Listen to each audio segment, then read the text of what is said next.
I'm going for my walk this morning. Local neighbourhood. Rainy day, there's a low pressure system apparently, so I'm told. Hello. Okay, so our land update, the beachfront. When we went there yesterday to meet the surveyor, the surveyor informed us that 25 metres of that grassed area was foreshore, and that one side of the lot of the 1,000 metres that she advertised belonged to her cousin who lives in Australia. Also, she said to us that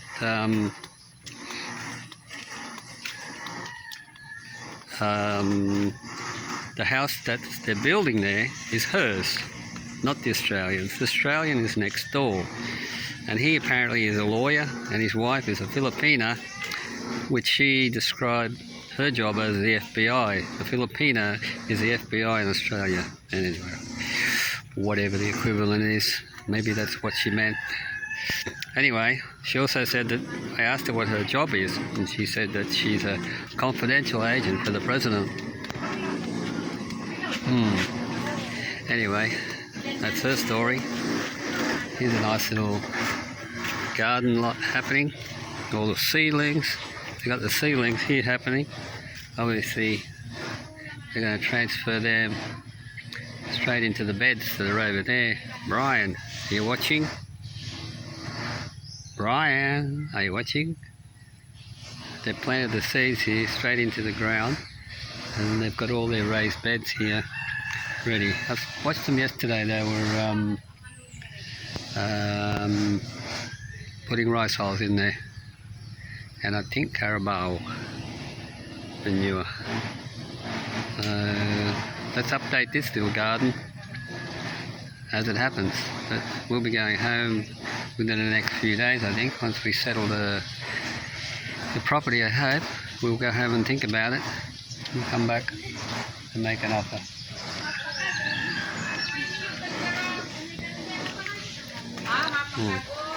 So where we're at is, we asked the surveyor to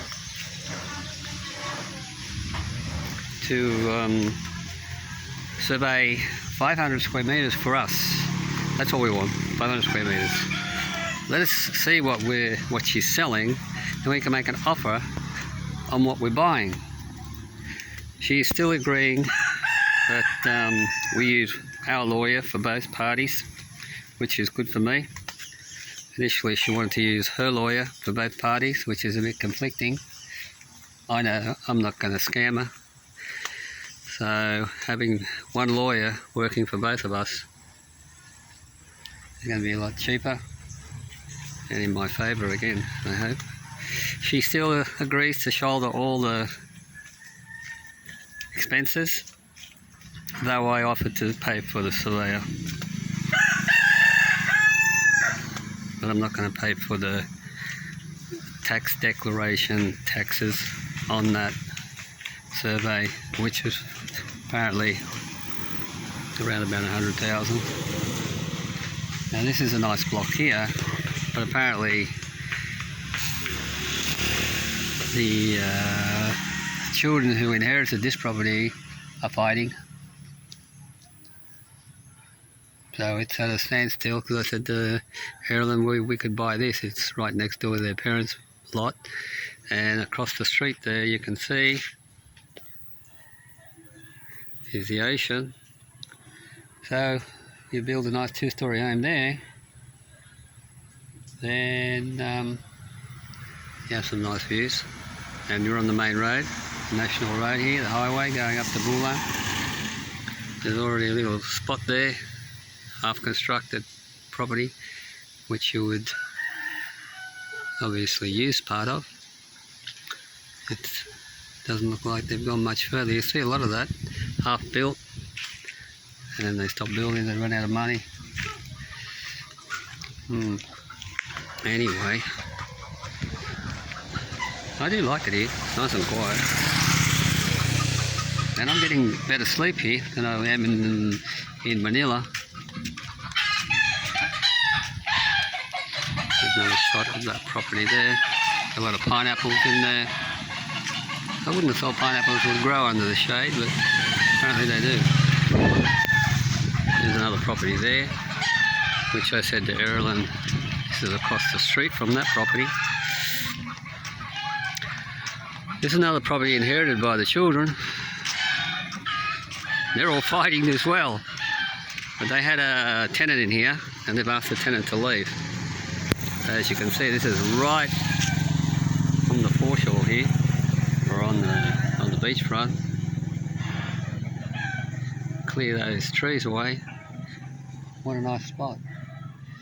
And if we go up that way, we head up to Bulan and the port up there. Also there's a natural springs swimming pool up that way, which is probably freezing cold. I don't think there's any warm springs here.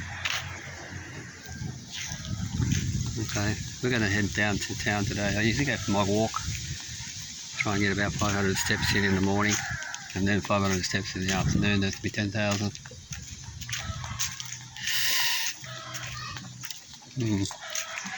Anyway, I mean, nothing's easy in the Philippines, especially buying land. We've got a strict criteria. The owner, it has to be a single person on the title, and we ask them to pay all the expenses for the transfer and the capital gains tax.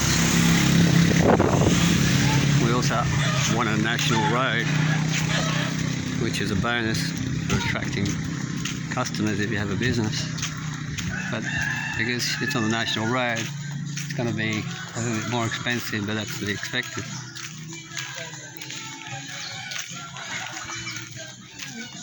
Sorry about a shaky camera. Maybe I can invest in a good one when I get back home. Yeah, so we really like to use our own lawyer for the transaction. We also want the property already surveyed with the survey report connected to the contract, which is something they don't do here. You know, they sell something, but they don't have a copy of the survey of the property they're selling. And most of them are approachable, you know. For example, if you know, they advertise way over the value of the property. Like that property was 12 million to start with, and we've got it down to 8 at the moment. And also, what I like to do as a rule of thumb is whatever they're asking price is, I normally take at least 10 to 15% straight off the top, and then start haggling from there. But that's just my rule of thumb when I bought my few properties in Australia. And I think I read that somewhere. Trying to keep this camera as steady as I can, so sorry about the visual. This is a bit of a hill.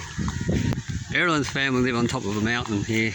There are 2 towers, a smart tower and a globe tower for the internet signal, which her father gets paid to look after.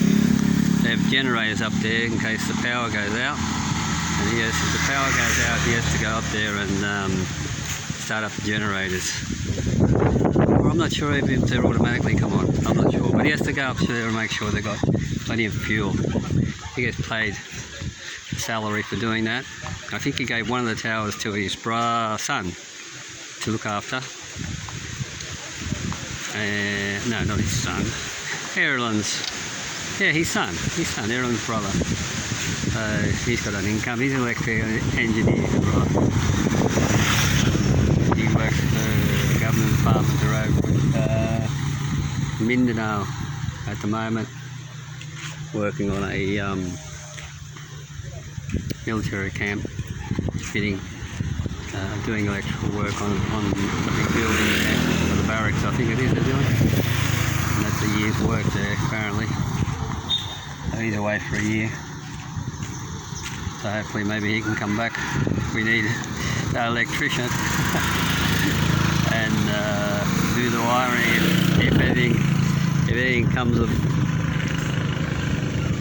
anything here, if we eventually do buy. And yeah. Anyway, let's just see what's going to happen, eh? Let's just see what's going to happen. Nothing is in a hurry these days. Over this way.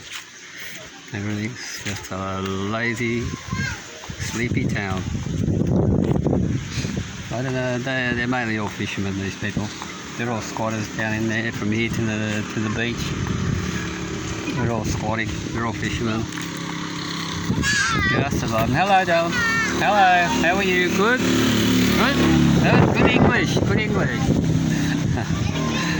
Merry Christmas. Yeah, very good. Hi, there's the hospital there.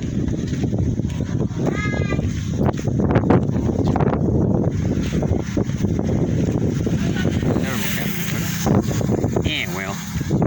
Alright, that's enough for today. I'm down the bottom of the hill going into the town. There's not much to do. I'll go to the town.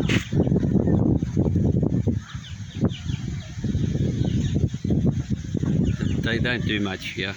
If there's any really bad cases, they transfer you to Sorsogon hospital.